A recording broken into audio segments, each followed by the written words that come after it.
Defiance 2050 is a free-to-play third-person shooter open-world MMO co-op game. You start creating your Ark Hunter, but your choices are limited, and the next thing you know you're crash landed and you run around this giant map completing quests. This is the game. There is story here, though not a very interesting story. This is really just a third-person free-to-play Borderlands meets Destiny meets an indie budget. There's a noticeable lack of polish in this game overall. It's unstable. It'll get shaky at times. I ran into plenty of mission bugs. My character would freeze in animations, there's server issues. But I can look past all this and see this game for what it is, and that is a bunch of busy work, but I had fun completing it.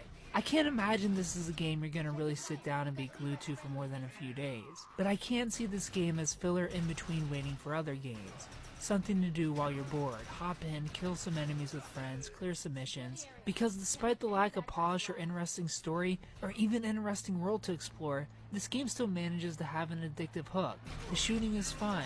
There's loot to be found and earned from completing missions and off of random enemies. I just genuinely had fun running around the giant open world, and just completing what was ever thrown at me. Even though again, none of it is interesting. I can't quite put my finger on why I enjoy playing so much. Maybe it is because the world feels alive thanks to it being shared. Where you going to a mission doesn't disconnect you from everyone and load you in. No. If you go into a mission area and someone or multiple people are there already trying to complete it themselves, you're now co-op partners completing it together. You're able to revive, but if you die you aren't punished by losing progress, you can hop back in. Missions though are super repetitive. It's just a lot of interacting with different points on the map while enemies shoot at you.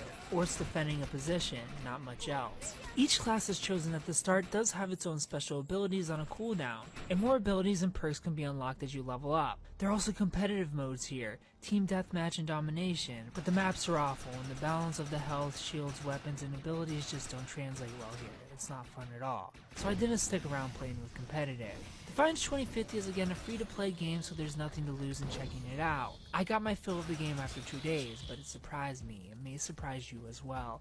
I give Defiance 2050 a 6 out of 10